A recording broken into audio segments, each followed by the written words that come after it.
Welcome back.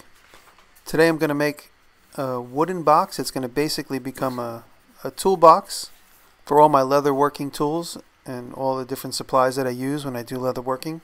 My snaps, my findings, my rivet tools. There's going to be a tray in it, and I'm going to make it with white oak that I have from these old steps. I'm going to recycle this old white oak. I bought a bunch of wood once, and in the pile of wood were about 20 of these steps. It's an inch thick. It's really good. It's laminated together, so each piece is a few different boards. So I have to contend with a couple of biscuit joints throughout all of this wood. But it's great wood, and it smells really nice. And you see that rib there is in each one of the pieces, so I have to work around that. And what I'm making now are the short sides and the long sides. 2 short sides, 2 long sides of this box I'm making. It's going to be about 25 inches wide and about 12 inches deep and about 12 inches high. And the first thing I'm doing is I'm planing them. And if you notice how when I plane to avoid snipe, I try and put them all right behind each other. It reduces it. It doesn't eliminate it because of course the last piece still has snipe on it. But these boards I basically took at least a quarter off, if not maybe a third, to make them slimmer, because I'm going to make this toolbox. I don't want the thing to weigh 1,000,000 pounds. Right there what I'm doing is I'm trying to get the center of that piece of wood. So you notice how I just nick the blade one way and then I nick it the other way, and then I know I'm in the center. These boards, I'm just trying to get as much yield out of them. These are going to be the boards that become the top and bottom of my toolbox there. Brett is off camera grabbing the pieces out of the frame. And there I've cut everything that's going to become the top, the bottom of the tray, the sides of the tray, and so now I'm planing all of them as well. Here I'm just trying to get them to a consistent thickness. And again, when I plane, I try and throw as many things through there. You see, I'm avoiding snipe by having those pieces all staggered the way I do. And now this is day 1. I finished everything. Okay, that was in New York City, and now I'm at my new shop in upstate New York, and it's this big building there in the center. And this actually is the very first time I'm cutting anything in this shop. There's one outlet at the moment, and I have a little studio light plugged into that outlet, and this router. I have a big porta-cable router that was provided to me by Rockler, and I'm working on the Rockler router table. For this part of the project, the finger joints are kind of big, the pieces are broad and heavy, so I made my own router jig. It's just a little bit bigger than the one Rockler sells. You'll see me use that later. And you'll notice here that very first cut when you're doing a staggered finger joint, sometimes the first cut is just the bit itself right on the edge of the open wood. And you'll notice I'm using the screw clamp here right here, you see it? Because that piece of wood is going to get pushed around and you don't want it to push around. Now I'm resting on the peg, so I have the security of pushing it into the peg. And there you see that. And I just go over the joints a couple times just to make sure that any kind of wobble in there gets cleaned up. Same thing there. Well, there I had the use of the peg to keep me secure. And I did a lot of tests off camera with that to make sure I got it right.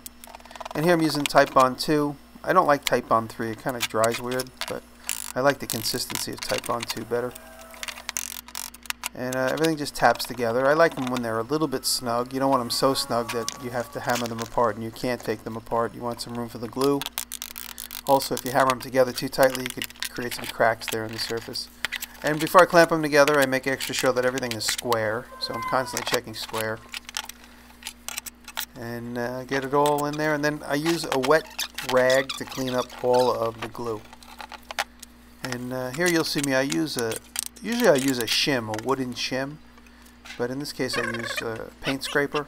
I put it inside of that and I get right there on the corners. Because that's always the problem. You don't know what's in there until later on you try and paint it. And you realize you still got glue in those joints. And now that's dry, and I'm just using a belt sander to cut down those joints that are sticking through. I always make the joints proud a little bit, maybe a couple of millimeters or a millimeter proud to sand them. And then you see I did a little jig there so I can get the finger joints on the short side, because it's too tall to just try and stand on its end and belt sand. It's going to wobble all over the place.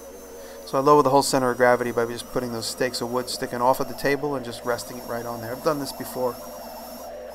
A couple of years ago I did a bunch of production whiskey boxes, a few hundred of them, and I had to do the same thing. And there you go. The finger joints all look really nice. And the box is certainly very strong. Now I'm working on the other side. Where did I go? There I am. And you know, you got to be careful not to burn. Whenever you're belt sanding, you'll see I did do some burn, but you just lighten up, you stop pushing as hard, and you just kind of go gently. And now I want to make sure that top and bottom are nice and flat. And if you're really out of whack, you could work on it with a hand plane, but I was very close. So I made this sanding board, and I usually do these sanding boards and drag over the surface with a couple of weights on top. And the weights I have there are just big old screws, or the actual nut for screws. Palm sanding everything. And now you see some of the biscuit joints that were buried in that wood. There you go. And so now I'm going to make the top, and the top is just going to be a bunch of planks planked together at about 3/8 of an inch. This box ends up being pretty hefty ultimately. And I'm just lap jointing them. Notice I'm just making space so that they lap joint. I wanted to make sure that they were wide enough so that once I lap jointed them I didn't have a skinny little piece. So the top is going to have 4 pieces just because it's the finished side. And when I do the bottom I'm going to have a lot more of the scrap, various different pieces I have. This is my Veritas shoulder plane. I'm just making sure that I get those nice and snug together. And this is a trick I always use when I glue big broad pieces of flat stock together. And you'll notice there's just basically a wedge. And I glue everything and then I hit that wedge and it just goes up the ramp and tightens everything. And in this case I have 3 broad panels to glue. I just glued what was going to be the top, so there's 4 pieces. And now this is the bottom, and then eventually off camera I glue the 3rd part, which will be the bottom of the tray. And you'll notice this is kind of the smaller pieces of scrap. Square it all up, tighten the jig, and then just leave all the weights on there. And there, that's how I get the jig out. And there you go. There's my finished glued up thing. And now I'm using a cabinet scraper to get all the glue bumps off. Sometimes when you work with oak, you tend to stain it with water and clamps and glues, especially when you put steel near glue. The steel tends to stain the oak.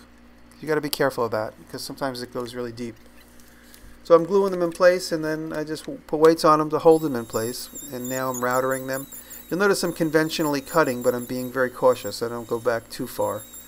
I don't want to pull a big splinter off. When I say conventional, I'm cutting the way you might assume it should cut. You got to be careful on your corners because you'll pull them apart. So always go to the corners first is what I do, and then I work away from the corners. And to hold the top in place for the long term, I'm going to nail it in place. I have these 1-inch nails with a little black head on them. I like them. I like the way they look. I was inspired by a lot of the old toolboxes I buy at flea markets and garage sales.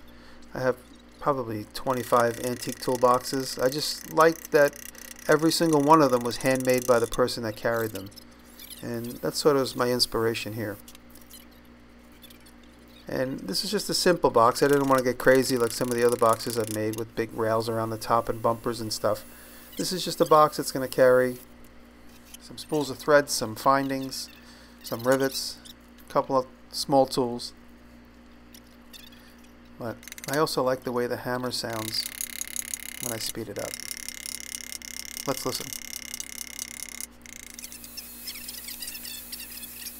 Pre-drill everything because you don't want to split all that wood. All those nails together will make up one big split, so you want to pre-drill them.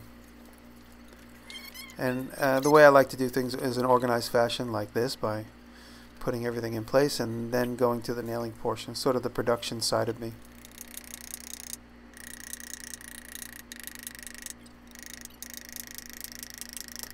It's a lot of fun too.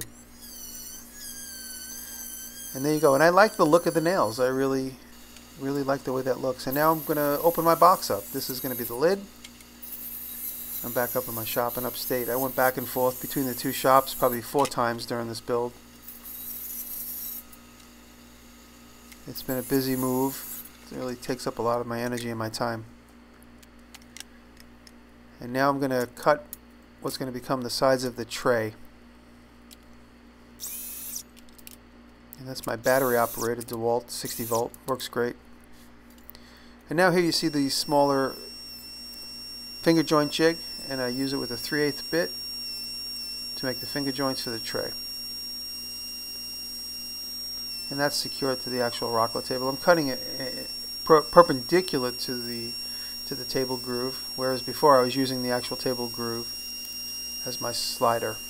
So very versatile to have those different options.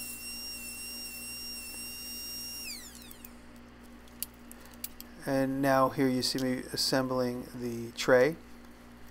And Rockler sells these cauls for clamping finger joints, and you see those bumps in there? Those bumps are designated to land right where you need them to. And again, I use the 3/8 bit, so they have them in 3/8, quarter, and I think 1/2 inch.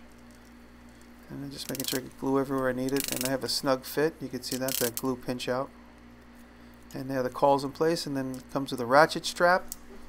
And you wrap everything, ratchet strap it together, and you give it a couple of taps with the hammer and a couple of cranks down with that, and everything gets pulled into place. It pushes exactly where you need it.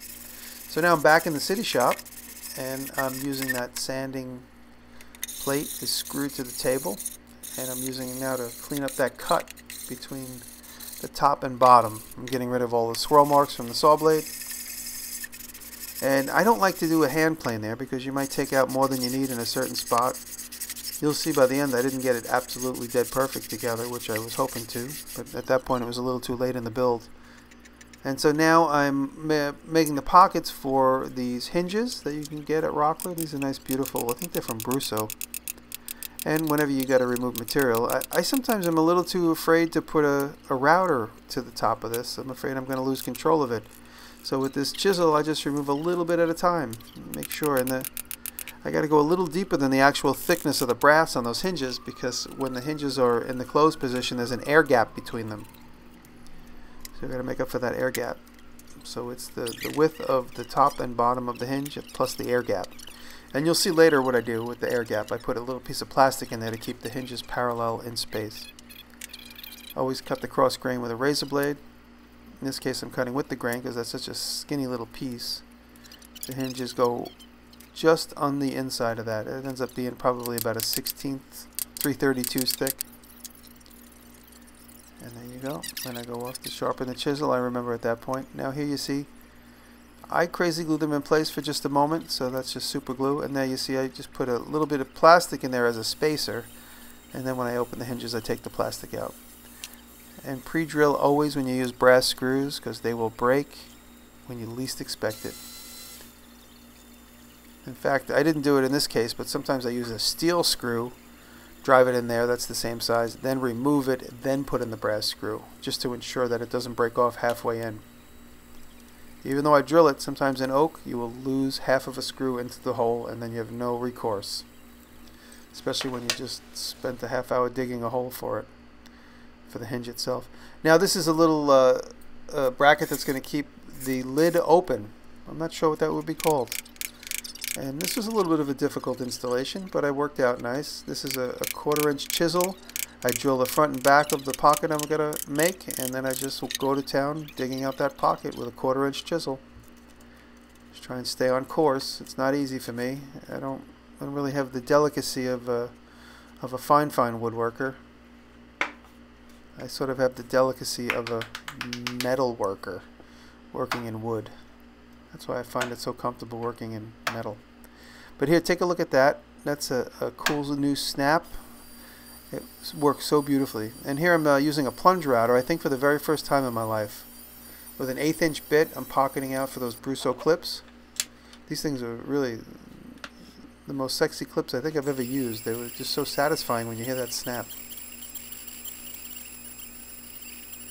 And I had a good tight line to follow, and that's it. You just stay on the line.